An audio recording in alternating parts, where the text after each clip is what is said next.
Hello and welcome to another episode of the Weekly Defence Podcast, the show about defence procurement and military technology. I am your host, Richard Thomas, and this week we talk to UK company Iceni Labs about its work with the UK MOD to develop a range of technologies, including the SafeScan Tactical Sense-Through-the-Wall radar, and I grab a chat with Asia-Pacific editor Gordon Arthur for a roundup of all the news from his region. But before we jump into that conversation, let's have a look at some of the headlines from this week. And in the UK, Prime Minister Boris Johnson announced on the 19th of November what is set to be the country's biggest programme of defence investment since the end of the Cold War. In a statement to the House of Commons, he also provided an update on the integrated review and said that its results will be released early in 2021. Let's now hear a clip from the speech to get some figures. Based on our assessment of the international situation and our foreign policy goals, I've decided that the era of cutting our defence budget must end, and it ends now. I'm increasing defence spending by £24.1 billion over the next 4 years. That's £16.5 billion more than our manifesto commitment, raising it as a share of GDP to at least 2.2%. Exceeding our NATO pledge and investing £190 billion over the next 4 years. The £16.5 billion increase above the manifesto commitment over 4 years will not only protect British national security, the Prime Minister said, but it will also help a post-COVID economic recovery. He added that the investment package includes a new focus on the space domain. We will invest another £1.5 billion in military research and development designed to master the new technologies of warfare, and we will establish a new centre dedicated to artificial intelligence and a new RAF Space Command, launching British satellites and our first rocket from Scotland in 2022. I can announce that we have established a national cyber force combining our intelligence agencies and service personnel, which is already operating in cyberspace against terrorism, organised crime and hostile state activity. And the RAF will receive a new fighter system harnessing artificial intelligence and drone technology to defeat any adversary in air-to-air combat. In other news, the US Missile Defense Agency and industry partners are claiming a breakthrough in defense against long-range ballistic missiles after conducting an interceptor test against an ICBM target on the 17th of November. The Aegis weapon system on the Arleigh Burke-class destroyer USS John Finn was upgraded to integrate the Standard Missile 3 Block 2A missile. Aegis itself was also adapted to target, identify and intercept the ICBM threat. It duly defeated an ICBM target fired from the Reagan test site in Kwajalein Atoll. As mandated by the US Congress, the test, called Flight Test Maritime 44, was arranged to demonstrate that the MDA can use the US Navy Aegis combat system, equipped with the Standard Missile 3, to intercept intercontinental threats. The US Marine Corps is preparing to choose a vendor in 2021 for its Organic Precision Fires mounted program. It is expected that a family of systems, including loitering munitions, will be acquired to provide the US Marine Corps Light Armoured Reconnaissance Battalion with its own indirect fire support assets with ranges out to 100 kilometres. Shephard was told by US Marine Corps Systems Command that integration and testing will begin in the second quarter of fiscal year 2021 to support a user evaluation in fiscal year 2022. It should be noted, though, that the user evaluation is meant to help refine the requirement, rather than fielding it. AeroVironment confirmed earlier in 2020 that it is proposing its Switchblade 600 loitering munition for this program. And in the Defence Space 2020 virtual conference this week, the RAF Chief of Air Staff warned that China and Russia represent a threat to safe and peaceful behaviour in space. Air Chief Marshal Sir Mike Wigston noted Chinese ambitions to become the world's preeminent space power by 2045, suggesting that Beijing's accumulation of cyber, electromagnetic and kinetic systems could prove threatening to other space operators. In order to defend its space assets from dangerous behaviour, the UK is seeking to strengthen international space laws while also building a collective understanding of risk and reinforcing responsible behaviour through international partnerships. And the Pakistan Navy formally commissioned into service the newest member of its fleet, PNS Tabuk, at a ceremony at the port of Constanța, Romania on the 12th of November, prior to it transiting home to begin operations in 2021. The sister ship of Tabuk, the Yarmouk, arrived in Pakistan in Q1 2020, transiting through the Bosphorus on its way from Daman Shipyard's Galati site, also in Romania. The commissioning of Tabuk marks the completion of the two-ship order with Daman, signed by the Pakistan MOD in 2017. And smoothly transiting from the copy on the desk, let's bring in news editor Ben Vogel, Air editor Tim Martin, and land reporter Flava Camargos Pereira for something a bit more in depth. Hello, everyone. Hello. Hi, Reg. Flavia, I wanted to come to you first of all, if I may, because you've got a lot to unpack from your story on Brazilian defense and modernization requirements. So take it away. Yeah, Brazilian service chiefs, they are seeking more investments in new capabilities. Actually, during a webinar organized by the Ministry of the Defense, the commanders of the Air Force, the Navy, and the Army, with the Ministry of the Defense, they asked for higher defense spending.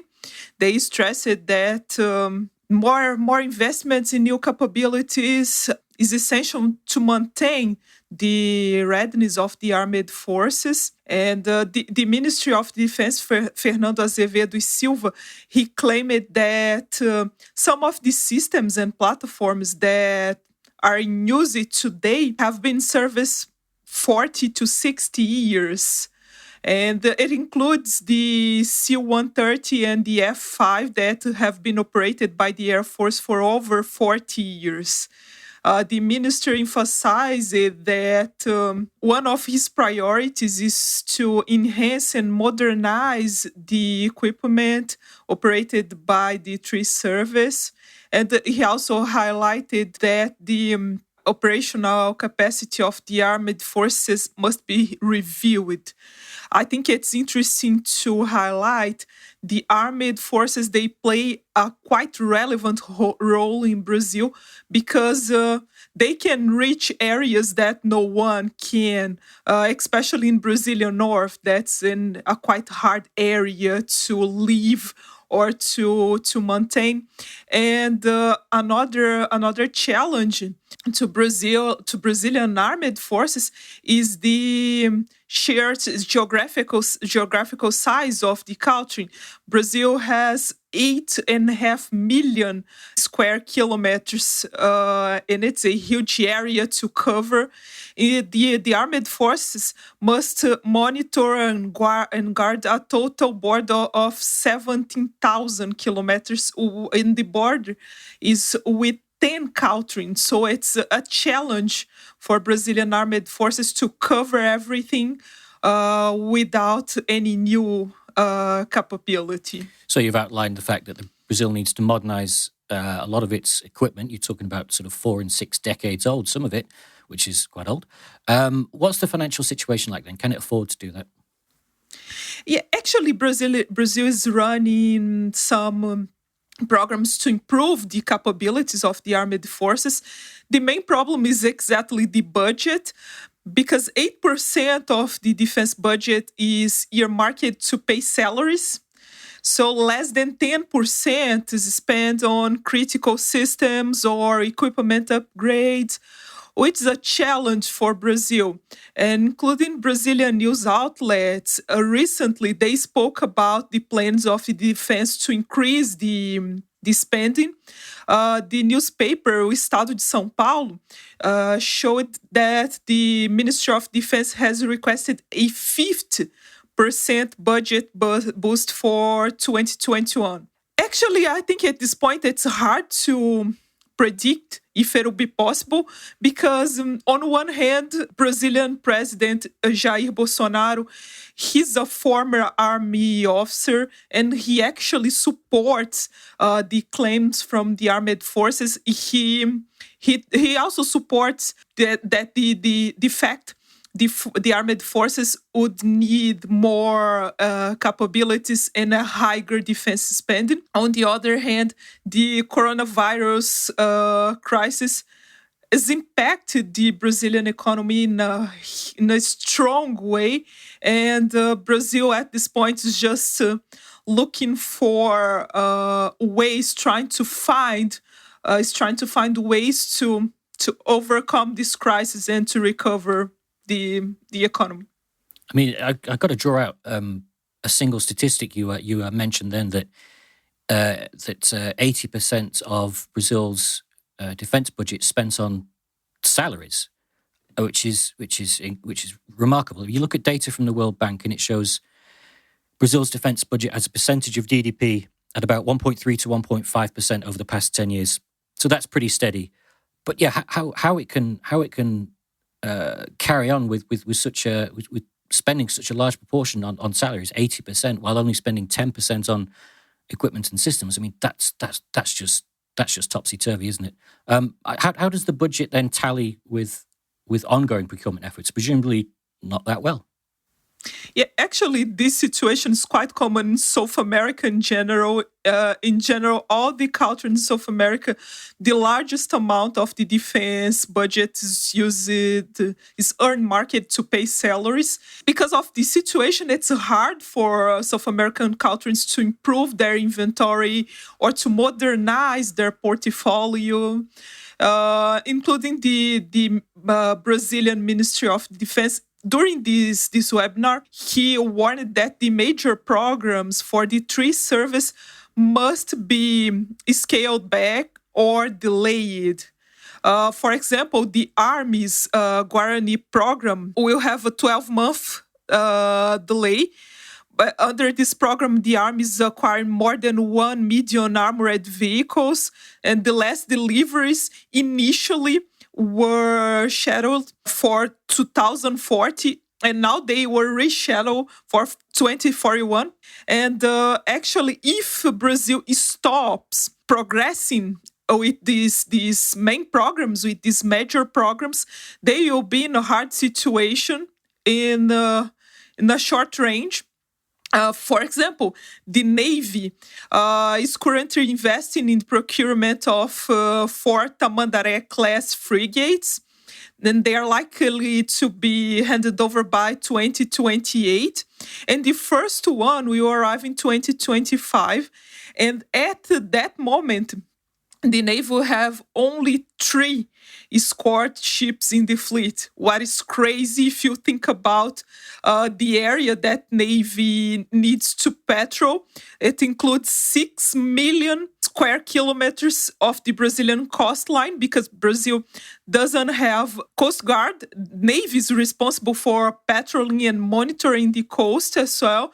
And with only 3 escort ships, this situation will be hard. Very interesting. Thanks, Flavia. I guess we'll have to keep our eye on that one. I'm not quite sure how Brazil is going to try and smooth out those problems, but I'm sure they'll give it their best shot. Thanks again, Flavia. Appreciate that.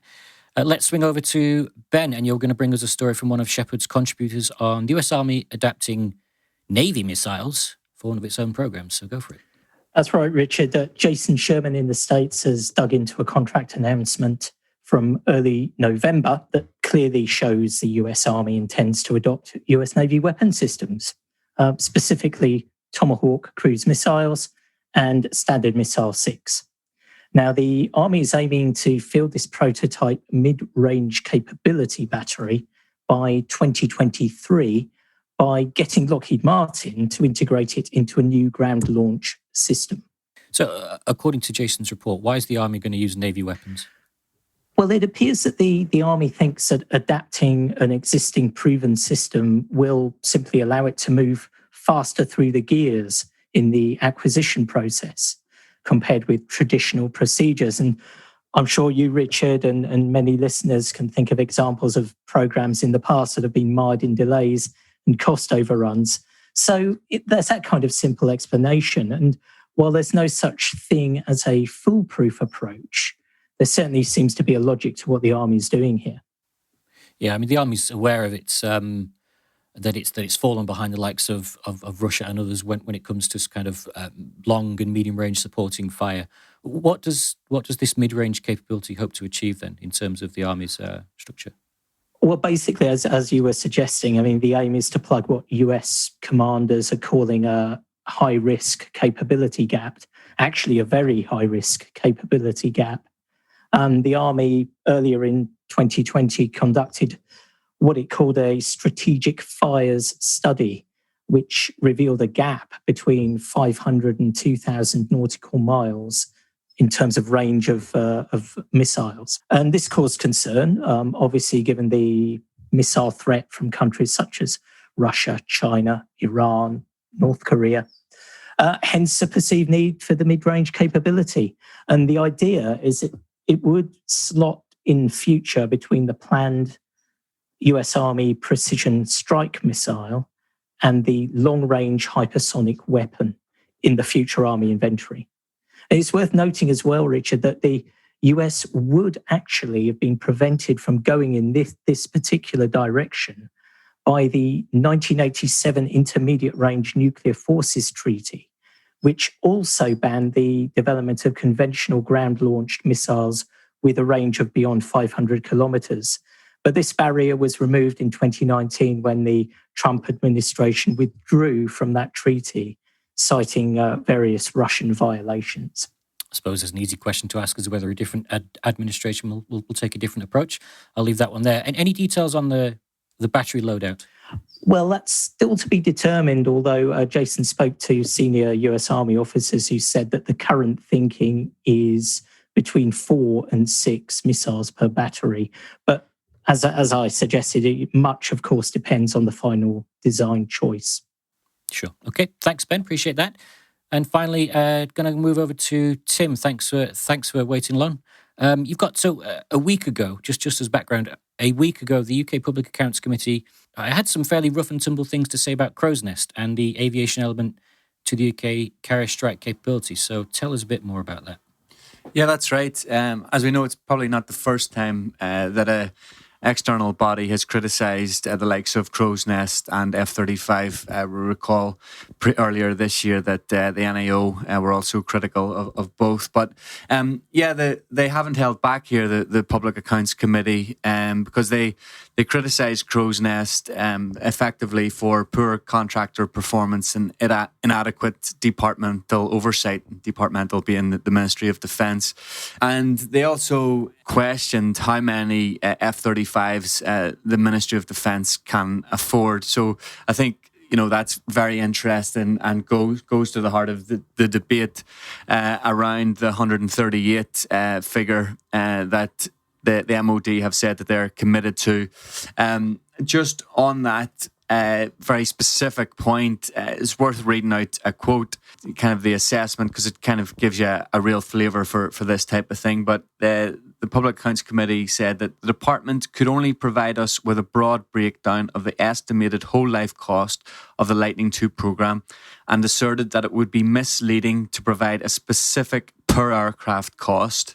We remain concerned with the department's lack of clarity on these costs because it must find additional funding both to bridge the £7.9 million gap for the 48 aircraft it is committed to buying and to purchase the additional jets it acknowledges it will require. I mean, I think they haven't minced their words there, and in terms of being fairly direct in what they wanted to find out from the MOD and not getting it, I think that speaks to the whole idea around the mixed messages on the F-35 funding and the aircraft, because you do often hear Lockheed Martin say that the cost per aircraft is going down. But then, of course, that's only one aspect of this, because you then have to build in things like expenditure for systems upgrades, integration of UK weapons and sustainment costs.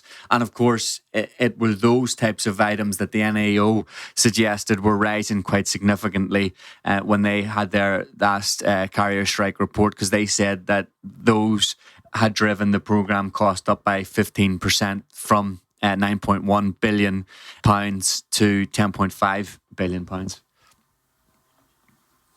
Yeah, I mean, if I put my naval hat on for just a second, I don't necessarily mind the idea that the UK might not procure as many F-35Bs as perhaps it wanted. As far as I'm concerned, it probably only needs about 70 to 80 over the lifetime of the programme in order to be able to field the 2 squadrons that I think the carrier needs.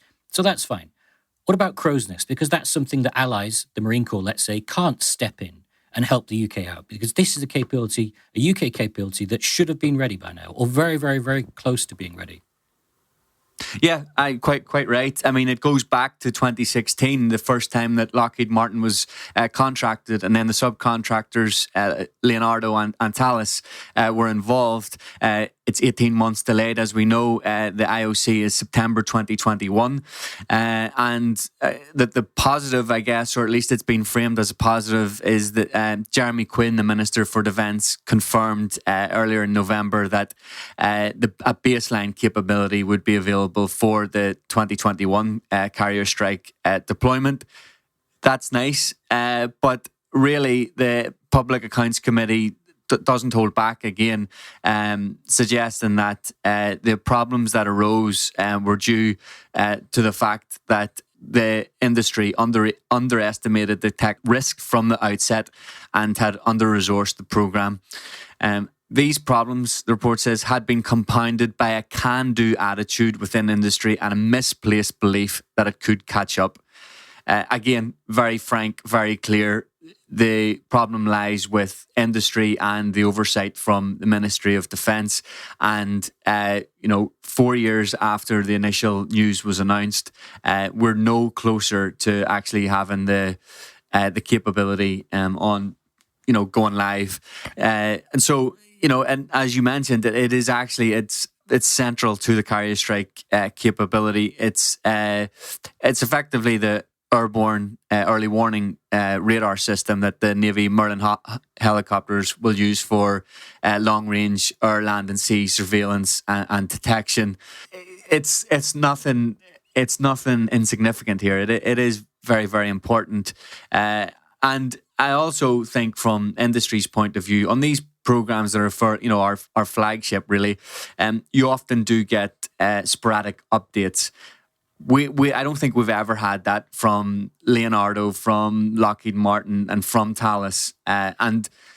You could easily suggest that there's a very, very simple reason why, because things haven't gone to plan, quite frankly. And lo and behold, an independent report has kind of suggested as much. Yeah, I mean, I just have a final point to make before I come back to you for a final question. I mean, in all seriousness, there's going to be hell to pay if the carrier and its air group can't be, if the carrier can't be provided adequate AEW capability through the Indian Ocean. You've got Iran there. They're obviously going to be interested whether you can actually detect threats in the air. And then you're going into the Asia-Pacific region with China. This could be a weakness, if not potentially a complete gap, that will be exploited. Yeah, quite right. And I think actually the more concerning thing is I don't think there's any turning back here. Industry will have to get this right. 5 years down the line, it would be hugely humiliating if the MOD were to kind of step back and say we're going to have a rethink. I don't think that is the intention. I think that eventually the capability will arrive. But yeah, as you say, it is concerning at this stage. Yeah, I think having that sort of deadline for 2021 for the carrier deployment was supposed to maybe drive the competition or the program towards completion, but it looks like the full operating is obviously a long way away. Thanks, Tim. Appreciate that.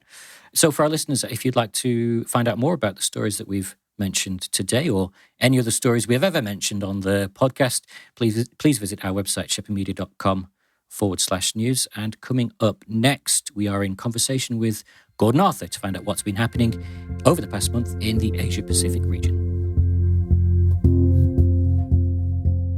We are falling further and further behind. Word documents are not far from handwritten letters passed in the Civil War. Now the challenge is, well, how do you do that if you don't have your centralized command and control, if your logistics are contested, if your communications are being jammed? Adversaries have figured out our game plan and are engineering asymmetric ways to interfere with that whole system. In the chaos of combat, warfighters need fast, secure communications and instant access to information. However, the digital information age we know today has changed the nature of warfare across all domains. Military commanders are acutely aware that new networks, systems and technologies are needed to ensure timely and effective communications. This is Shephard Studios' podcast series on Five Eyes connectivity, sponsored by our partner Viasat. In Series 1, we looked at connectivity issues facing the Five Eyes grouping of countries. For this second series, we're diving further into these issues, speaking to senior military leaders about the work underway to ensure military communication networks can withstand the expected threats of tomorrow. In this opening episode, we look at the connectivity issues facing the US military and its further development of the multi-domain operations concept. Many of the technological and operational advances that will be demanded in the JADO battlefield are aspirational, and there's a chasm between today's reality and long-term goals. How can the US and its allies make this transition? To learn more about Shephard Studios' podcast series on Five Eyes connectivity, a link will be provided in the show notes. Until next time.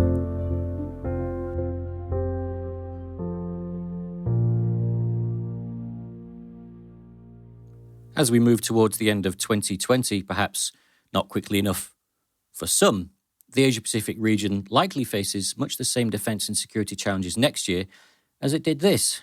Adding new leaders in Japan and its ally, the United States, and China's attempt to rewrite the operational doctrine of its Coast Guard, and it could be fair to suggest that 2021 could be even tougher. Thankfully, to guide us through what the future might hold, and some of the more recent headlines from a defence procurement perspective, is Shephard's Asia-Pacific editor, Gordon Arthur. Gordon, it feels like it's been more than a month, but then I do tend to lose track of time towards the end of the year, so welcome back to the podcast. Thanks, Richard. Good to be talking again. Absolutely. So tell me, what has China been up to with its Coast Guard? It's an escalation, a de-escalation? Yeah, interesting question. So we know that the China Coast Guard is the world's largest Coast Guard. It's an enormous force. And in March 2018, it was actually moved directly under the authority of the People's Armed Police. And if you know anything about the hierarchy in China, you'll know that the People's Armed Police itself falls under the Central Military Commission. So basically, the Coast Guard was militarized. It now falls under the military chain of command. But as you alluded to, we have another development, and this relates to national regulations. So in early November, the National People's Congress Standing Committee, they posted a draft Coast Guard law. Now, I haven't been able to read it all because it's only been published in Chinese so far, but I've seen translations of parts of it. And there are a number of tricky or problematic sections in it. So, for example, there's one clause that states the law will allow the Coast Guard to check foreign vessels mooring and operating in China's jurisdictional seas. Now, you might think, well, what's the problem with that? And it comes down to this phrase, China's jurisdictional seas. So I'm sure you're aware, Richard, of all the hijinkses that have been going on in the South China Sea for lots of maritime territory that China claims as its own. But of course, under international law and UNCLOS, it has absolutely no basis for those claims. So is it an escalation or is it a de-escalation? It'll all come down to the interpretation by China of what it means by jurisdictional seas. So if it's those areas, territorial seas, EEZs, then there should be no problem. But I'm afraid I'm going to take a very negative slant on this, and I expect that China will use it to reinforce its illegal maritime claims in places like the South China Sea. I mean, China already has its own maritime militia, doesn't it? So what would the purpose of having a Coast Guard be? I guess I'll answer my own question. Do you think China's looking to use its Coast Guard as a non-greyhold force so that they can claim, if they are in a confrontation against a greyhold rival, that they can claim that they're the innocent party? Yep, yeah, you've hit the nail on the head there, Richard. So that's exactly what China does. I mean, a white hull is less threatening than a grey naval hull. It's also been used in its maritime militia, which is often fishermen and fishing boats, to harass foreign fishermen or vessels. And this is just another string to its bow. Using exactly the same tactics to try and reinforce its own claims and to strengthen the the claims that it's already made. So it's not a good thing. We know that in the South China Sea, I mean, China has rebuilt, or not rebuilt, but has reclaimed 7 different reefs on the Spratly Islands. And now we have working military bases with harbour facilities, with runways, with aircraft servicing facilities. Some of them have surface-to-air missiles, communications, radars, all sorts of military equipment. So this is just another aspect to the militarization of the South China Sea, I would say. That sounds ominous. I think we'll stick with China again. You've got some news about a deployment of a new type of weapon in the Ladakh region. That's right. Now we're going to talk microwaves, and I'm not talking about microwave ovens. This is microwave weapons. So we're just talking about China and what it's doing in the South China Sea, and this is sort of the grey zone tactics that it's using in disputed areas. So take those from the sea. China is now moving them onto land, and there's been sort of a big rush of news and interest in the last day or so that China has been using a microwave weapon against Indian troops just near Lake Pangong, as you said, in eastern Ladakh, where there's an ongoing border dispute. Now, news of this event, which allegedly happened right at the end of August, comes from a Chinese professor of international relations at Renmin University in Beijing, a professor by the name of Jin Canrong. So he claimed in a lecture to students that the PLA used microwave weapons to drive Indian troops from hilltops that they'd seized on the southern banks of the lake. And just to quote some of the things that he said, in 15 minutes, those occupying the hilltops all began to vomit. They couldn't stand up, so they fled. This is how we retook the ground, Jin says. And he continued, at the time, the Western Theatre Command was under huge pressure. These 2 hilltops are very important, but we'd lost them. The Central Military Commission was quite furious. How could you be so careless so as to let India seize the hilltops? So it ordered the ground be taken back, but it also demanded that no single shot be fired. Then they came up with the clever idea to use microwave weapons. Richard, do you think it's clever? I wouldn't want to be on a hill if I was being shot at by microwaves. Setting aside the fact whether it did or it didn't happen, I mean, I can't really be sure. I'm not sure we are, because the reports, I guess, are not exactly first-hand. Does China have this kind of capability? Can they deploy microwave weapons to have that kind of effect on an area? Yeah, so I think before answering that question, did it or did it not happen, does China have the capability? And the answer is absolutely. So actually at the Zhuhai Air Show 2014, I was there and I took a photo and saw one of the exhibits, which was actually a truck-mounted microwave active denial system called the WB1.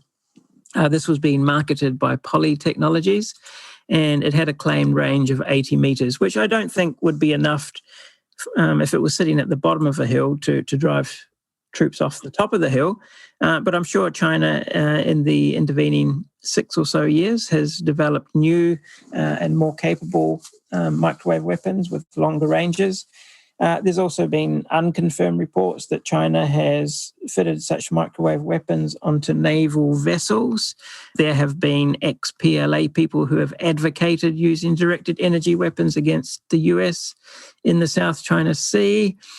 We know that China has been doing a lot of research and development into high-powered microwave and directed energy technologies. And just on a couple of side notes, in 2018, in the southern Chinese city of Guangzhou, there were allegations that China was actually using microwave weapons against US diplomats and family members. And of course, China has been using lasers against US aircraft in the East China Sea, in the South China Sea, and also in Djibouti. Of course, China would strenuously deny these allegations, but I think most people would accept that China has been up to rather naughty antics in various places around the world. So coming back to that question, did China use these weapons in Ladakh? I don't know. I find it strange that there was no report prior to this from India making these claims. The Indian government was very swift to come out and say that these reports were false news. They were misinformation. So India has roundly rejected this information. And we would also have to ask, how did this Chinese professor get such intricate detail about this? So did it happen? Possibly, possibly not. Certainly, I believe they have the capability, that's for sure. So if you think China has the capability, does anyone else around the world have that kind of technology to hand? Yeah, I mean, one of the first countries to field such a system was actually the US. So Raytheon had developed a microwave system called the active denial system, and it was designed as a non-lethal riot control weapon. And it was actually dispatched to Afghanistan 10 years ago, so 2010, although it's not believed ever to have been used in combat or against people, perhaps because of the publicity surrounding it. So, yeah, the US has had this technology for at least 10 years. Okay, thanks, Gordon. I think let's move over to some industry news, and I think we're going to start in the Philippines and a rotary selection. Yes, so interesting. The Philippines, with its current president, Rodrigo Duterte, who is a very anti-American personality, he has been pushing and advocating that the defense force in the Philippines should look elsewhere for helicopters rather than just the USA. And so from an early stage, he'd been talking to China, he's been talking to Russia, and it seems that the Philippines is on the verge of signing a contract to buy possibly 16 medium-lift helicopters from Russia. So these would be the Mi-171 and probably the Mi-171SH variant. So the Philippine Defense Department has said no notice of award, so no contract has been signed yet, but it could happen before the end of this year, Shephard believes. And you're probably wondering why would the Philippines opt for a Russian helicopter? Well, yeah, weren't they in the market for some Western helicopters? Yeah, well, they have started receiving new S-70I Black Hawk helicopters. So these are being built in Poland, and that was a contract for, let me just check, it was for 16 aircraft. So the first 5 had just recently arrived in the Philippines. So that was for a combat utility helicopter. And if you remember, a couple of years back, they'd actually signed up for Bell 412 aircraft. And then the president got all annoyed at the Canadian government because they were criticizing him. So he actually cancelled that deal. So that one eventually did get back on track. And this latest one is actually for an Air Force requirement for a heavy lift helicopter. Unfortunately, the Mi-171 is not a heavy lift helicopter. It's still a medium one. But it seems that they are edging towards buying this particular one. And I dare say that politics has played a major part in this. I mean, to me, it doesn't seem like a very coherent procurement strategy, does it? It just depends how the president feels any given day as to which way he's going to swing, right? Yeah, I mean, the military is in a difficult place because it's dealing with a couple of insurrections. It's got Muslim people generally in the south. It's got communists who are fighting insurgencies. So it's also got the China territorial issues in the South China Sea that it's dealing with. And then it's having trouble getting the equipment that it would like to get. Funding has always been an issue for the Philippines. Certainly the helicopters are needed, and maybe if the price is right, they'll make good use of them.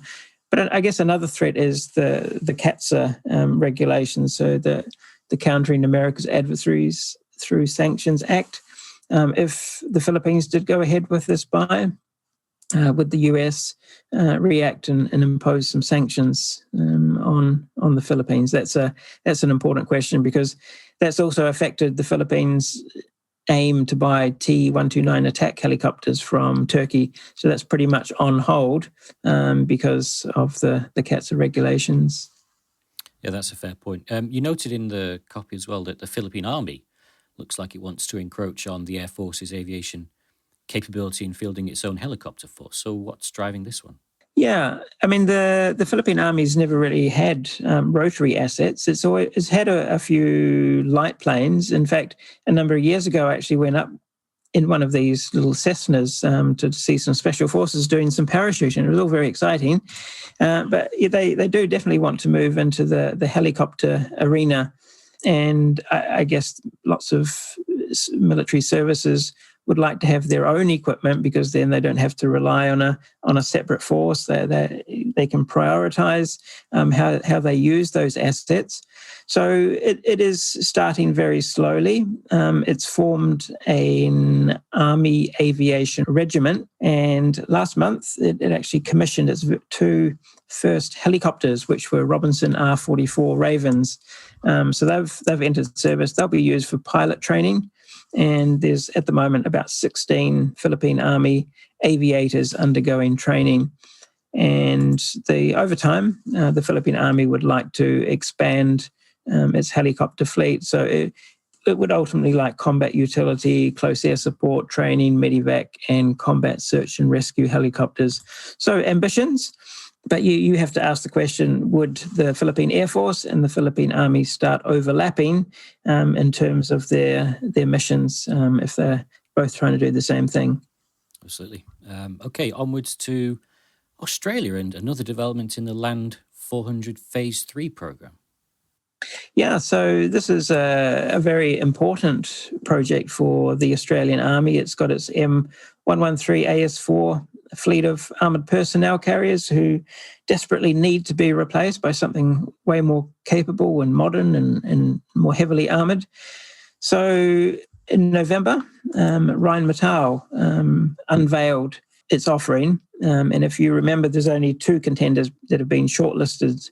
So these are Hanwha with its AS21 Redback, and then we have Rheinmetall, and it's offering the KF-41 Lynx. So these are both impressive, heavily armoured, large infantry fighting vehicles, and one or t'other of these will get the nod to build their particular vehicle for Land 400 Phase 3. This was the first Lynx to be shown in Australia. It was all nicely painted in Australian camouflage colours, and there'll be three vehicles that will be handed over to the Australian authorities. Hanwha will be doing the same, and these two vehicles we put through a very extensive and intensive series of tests, which will include ballistic blasts. That's, I believe, the testing process will begin this month, so November 2020, and will continue for a while yet. I mean, I think we're running short of time, but just quickly, how's the timeline for the program? Has it kept broadly on track and on budget? Budget's going to be the issue. So when Australia originally talked about this project, they estimated it would be worth around about 10 to 15 billion Australian dollars, which is just over 7 to about 11 US billion dollars. So that was in 2016, the Defence White Paper.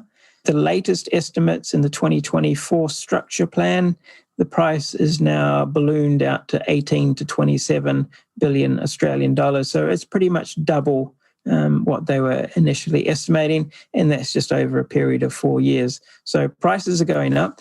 At the moment, it seems that the time schedule is on track. So they're still talking about an initial operating capability for 2024-25 and a final operational capability by 2030-31. Good stuff. And with that, I'm afraid we'll have to leave it there. Thanks, Gordon. You painted a really interesting, slightly concerning picture about China, of course, and some nice industrial developments in the Asia-Pacific region. Gordon Arthur, thanks for your time. A pleasure. Thank you. And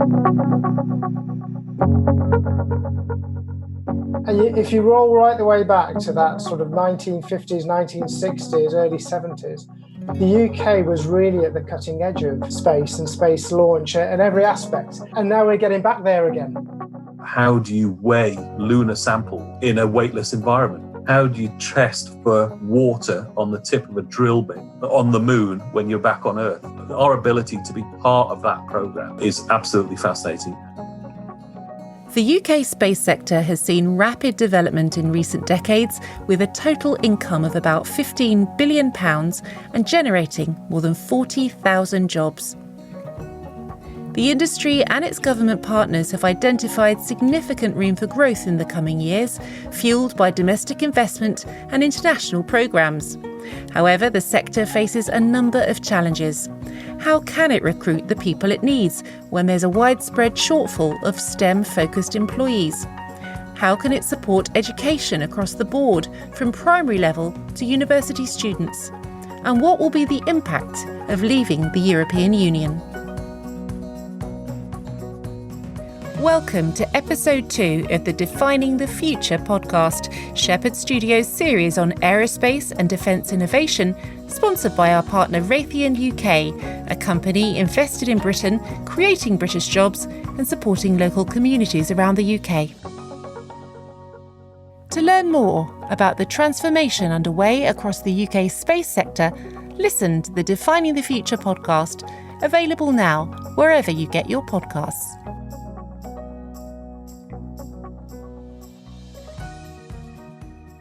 Science and technology projects are crucial for the UK defence industry in order to develop next-generation capabilities for use by the British Armed Forces and allied nations. And it's not just the Tier 1 companies that have a role to play. SMEs are also carving out an important role in exploring the boundaries of technological capability. Just one of those UK-based SMEs is Iceni Labs, and we're joined on the weekly defence podcast by its Chief Commercial Officer, Alex Giles. Hi, Alex. Hi, Ben. How are you doing? Fine, thanks. So, in a nutshell, perhaps you can start by summing up what Iceni does. I mean, you're looking to take early stage technology from the lab into the market, basically. Is that a fair characterisation? That's a very fair characterisation. In essence, we're a defence incubator. We look to take technologies from that low TRL, technical readiness level, sort of the 2, 3, and 4 stage. So essentially where it's in the laboratory, and move it up into prototypes and move it up into the 5, 6, 7, the mid-scale. And at that point, look to partner or license with a company that might want to take on that technology from that point. Okay, and can you give some examples of specific technologies that Iceni has developed to that TRL7 stage, and examples of other technologies that are perhaps at a lower stage of TRL? Sure. So we've been working for the last 18 months under a rapid impact contract through the Defence Accelerator, which, as you know, is the UK's defence innovation investment arm, on a device called SafeScan, which is a through-wall radar system to detect human presence behind barriers. So in hostage situations where teams want to know how many people are in a room, or if a room is occupied before they make an entry, that's what that device is intended to do. It's at TRL 7 now. We've conducted multiple trials now with our British end user. We're hoping that will move up into those final scales, up into that TRL 9 early next year, and then we can deliver the final product to our customer. And in terms of other technologies that are under development at the moment, perhaps less mature systems, are you able to sort of give any examples? Sure. So we're operating under 2 other defence accelerators. We were awarded pretty substantial funding under the Advanced Vision call that came out at the start of the year.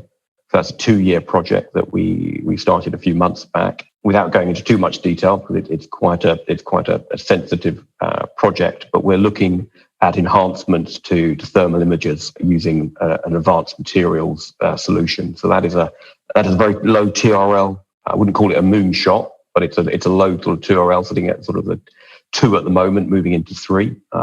Where we'll be demonstrating some capability to the MOD early next year, and then working with them to push it a bit further forward. And then we're just finishing our 3rd defence contract, which is the development of a graphene microphone. That again is at relatively low TRL, but we developed that under an open innovation call. We are testing that ability to be used in things like counter-drone systems, so acoustic counter-drone systems and gunshot location systems. So that's, again, moving around probably the TRL 4 now is where we're sitting. So we're now talking with the MOD and with other people about funding and projects to move that further forward.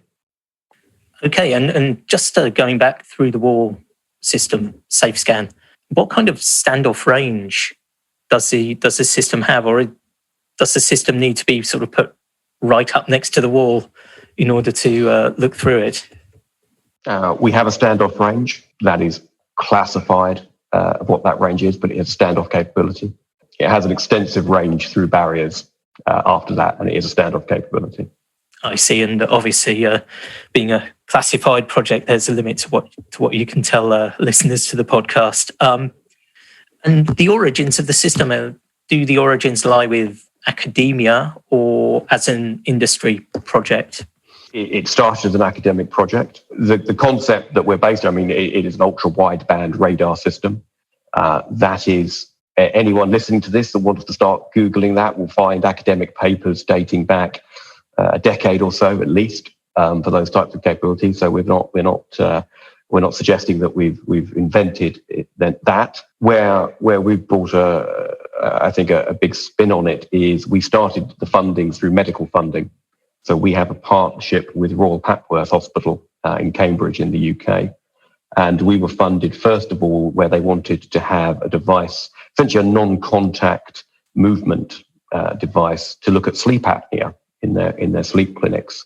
So we were funded to do a gold standard trial against the current systems, which are contact-based systems that measure movement and breathing rate on patients as they're sleeping. And the idea being that a non-contact system wouldn't interfere with people's sleep, so you would have less, your ability to actually monitor whether someone had sleep apnea rather than the actual devices being attached to them, essentially giving them sleep apnea would be better. So we conducted that. We had close to 450 patients went through that year-long trial. And that, at the end of that, gave us the ability to confirm that we could monitor someone's breathing rate within about a quarter of a breath per minute differentiation between us and a contact-based system. And we could do that through the hospital bed.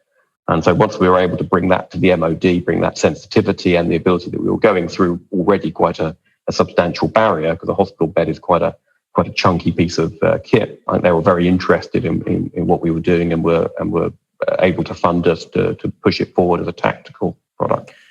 So the original intention wasn't to develop military technology. It's kind of a dual use system. Absolutely.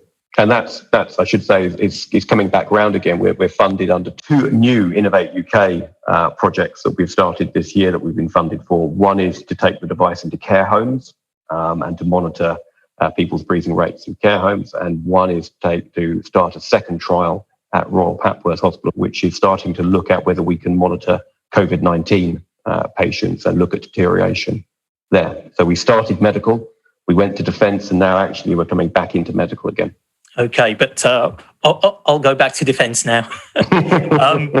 In terms of the testing process for the military, for your special forces, perhaps, customer, what can you say about how reliable the system has proved in testing? Well, I'll give you an anecdote. We were conducting a trial. I was conducting a trial a couple of weeks ago with some elements of our customer. This particular group had not seen it working before, so we were lined up on a door. We had a training team, instructors behind us, and I was asked by the team leader to tell him whether there were people in the room next door. I had the device and I said, yes, the room's occupied. And the training officer behind said, no, he's wrong. There's no one in that room. And everyone looked at me. I thought, well, this is a bit of a disaster.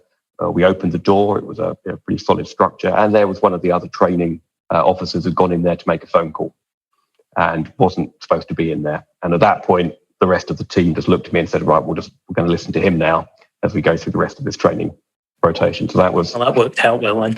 So that worked out very, very well. That was good. So we stress all the time, and our customer accepts it. It's not a 100% system. I mean, there are all sorts of challenges. This is working on, I think, on the edge of what is technically possible. But just the ability as one sensor amongst other techniques that they have to add extra confidence of whether a room is occupied or not is something they find very, very useful. Now, there are some other efforts, I believe, in the US to look at how sense-through-the-wall technology can be used by military or law enforcement agencies. So to what extent is Iceni getting involved in these efforts or cooperating or engaging in them? We have, you're absolutely right. There are US projects. It's been a requirement for elements of the US military for, again, many years. There have been fielded systems before, which in general have been discarded because they have been too large. But there are some projects going forward. So we're pretty dialed in to all of the communities that are tracking this. We have agreements to be sending trial units over to the US early next year, and our British end users have been really helpful in also liaising with their US counterparts and talking about what how they're using the system and what they like and don't like about the system. So it's been a really good collaborative process. It's fair to say, isn't it, that an item of technology or a new system is only really as good as the people who are using it, the end user. So what is Iceni doing in terms of human factors research, and how is that affecting the continued development of the sense-through-the-wall system? The whole effort behind a rapid impact contract is that you can only be awarded it once essentially you've got a customer sponsor who's seen the original idea and wants it. And we've been really pleased over this now close to 18 months. We've gone through several spirals of showing the device to small teams and then building up to larger exercises. And each time we've taken note of the form factor, the user experience, the graphical interface, and that's changed dramatically. So the box that we demonstrated 18 months ago to a customer group is substantially different in shape and form factor. I suppose, just to be devil's advocate a little bit here, Alex, nothing is perfect. There's no such thing as a fully perfect system or technology. So what do you want SafeScan to do that it can't do at the moment? And, how are these wrinkles being ironed out? So at the moment, it starts as still a relatively blunt instrument that we talk about a room being occupied or not occupied, which has been very clearly what the customer has wanted as a first step. But of course, rooms are very different. So what you really want is a device that begins to give you an indication of what else is in the room, to build up the makeup of the room. So knowing that there's movement at the far end of the room is one thing, but knowing that movement is concealed by some racking, like you see behind me, some shelving or something like that, or perhaps that person that you can see moving around is hiding in a cupboard at the back there, begins to start building up a much more sensitive picture.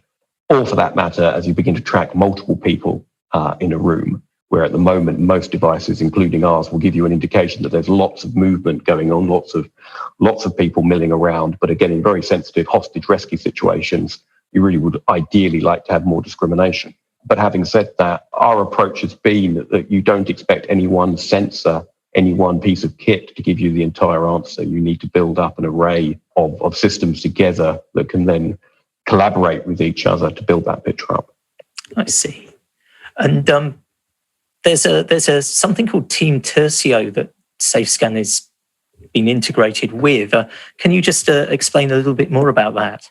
Yeah, absolutely. So Team Tercio is a collaboration between us, some British and American companies. It was set up as a slightly ad hoc effort to approach a hackathon being run in the US by the Department of Defense, by the National Security an innovation network, which is itself part of the Defence Innovation Unit. So they look for high-tech solutions. And at the start of the year, they had a request to look for solutions to the dense urban environment. So essentially tracking people in buildings where you're in a GPS-denied environment. We collaborated, as I said, with a number of companies, a fantastic company that was working on 3D volumetric mapping. We integrated that with SafeScan and some other things that we were working on. We then found some US partners through the hackathon and built a system called Dualist, Dense Urban Environment, Local Intelligent Sensors and Targeting. There were 300 different groups and people that applied into that hackathon. And I'm glad to say that we were declared the winner of that. And I think it's fair to say we were the only non-American team competing. So we were a combined Anglo-American team. So that was also doubly pleasing. So we will be under contract with Department of Defense. I hope by the end of the year. It might take a bit longer. We've got some things to work out there. And once we have that in place, we'll be using that to be talking to a number of agencies. Already we're talking to an agencies that they are introducing us to look at further funding. So that's really exciting for us. So in parallel with the work that you're doing in the UK with DASA, there's a strand of work in the US as well. I see. Yeah, we'll open our American office in Boston before the end of the year have an American entity fully set up there. Okay. But speaking of DASA, going back to the UK, it's a kind of a catalyst, isn't it, for UK government to help SMEs accelerate their technologies and fielding them in the real world. Speaking as somebody who works for a tech-oriented SME, how is it working? Is it working well? What more needs to be done to improve how DASA is working? One has to, it works very well. We've been able to accelerate projects through it, and that's not to say it's not without some issues. I mean, I'd pick you up on one thing when you say it's designed for SMEs. It's actually designed for any size of company. And one of the criticisms, and I think I would share this, is that some very large primes have picked up funding through it for quite substantial amounts of money. And there is a question, an argument that says for the amount of money that some of these companies have been awarded, smaller companies could have done other projects, and you might argue that these primes have their own R&D budgets that they should be utilising to do that. So I think there is a question about whether DASA shouldn't be entirely focused on the SME world. And I recognise that I'm self-interested as an SME saying that, and I'm sure there'd be legitimate reasons why big primes would say that this was the only way they would do certain projects. But I think that's one issue. It is also a relatively one-size-fits-all organisation. Essentially, the open call system is a relatively straight-jacketed approach. It's generally a year-long project, sort of £100,000. When you look across the pond in the way the US operates with this much broader group, like this hackathon would be a really good example, where a very modest amount of prize money at the end, but you went through a process where you had a lot of engagement with users, lots of webinars like this with a wide variety of people talking you through what they liked and didn't like about what you were proposing and what you were talking about, which was immensely useful. And you look at organizations in the US like AFWorks and SoftWorks, which I think are things that the UK should be looking much more closely at replicating. But the headline of this is DASA is a great organization, and we look forward to working with them more closely. And there are a great team of individuals over there working to bring technologies forward. And we're speaking to each other at a time of considerable change on the horizon, or expected for UK defence, with a new science and technology strategy that was recently announced by the government, and the dreaded or much anticipated integrated review is meant to be published soon. What are your thoughts? Again, speaking as somebody who works for a UK business, what are your thoughts on these looming policy changes and developments, and how much do you think the integrated review, if and when it is published, will affect the strategic direction of SMEs like yours? Well, it was very clearly, for a start, very pleasing that they released that science and technology review. It's clearly, for an SME like ours, for all the SME community, pleasing to see that there is a commitment to supporting innovation, defence innovation in this country. You're always sceptical, and up until the point that someone actually puts an amount of cash against what's going to be in the pot to do that, and that's clearly the big thing that everyone will be waiting for. How well funded will DASA be going forward? And so I think that will be the key thing that people will look for. An integrated review. I mean, one of the things you'll say is that companies like ours are very good value for money when it comes to relatively modest funding, bringing forward some potentially world-beating technologies with all the ability to export that, partnerships with the US. For us, what we find to be very exciting is some really good signs of further US and UK collaboration. And I think that any integrated defence review is very likely to see cuts again in our frontline capability. And I think one of the ways in which you'll continue to be a player in defence is that if you bring forward these innovations, whether it's in devices like we do and areas of AI and ML and advanced materials that we work within, those can all be well-beating technologies, and they're areas where our partners want to collaborate with us. Okay. Thank you very much indeed, Alex. You've been listening to another episode of the Weekly Defence Podcast. As always, a big thanks to everyone who took the time in being with us today. And for our listeners, if you enjoyed the show, make sure you like and subscribe, leave a review on iTunes, Spotify, Google Play, or wherever you get your podcast. Shephard Media is also offering a 20% discount for annual subscription to Premium News. Head over to shepherdmedia.com/subscribe and insert code podcast20 to redeem, which is valid until the 31st of December 2020. Until next week, thanks for listening.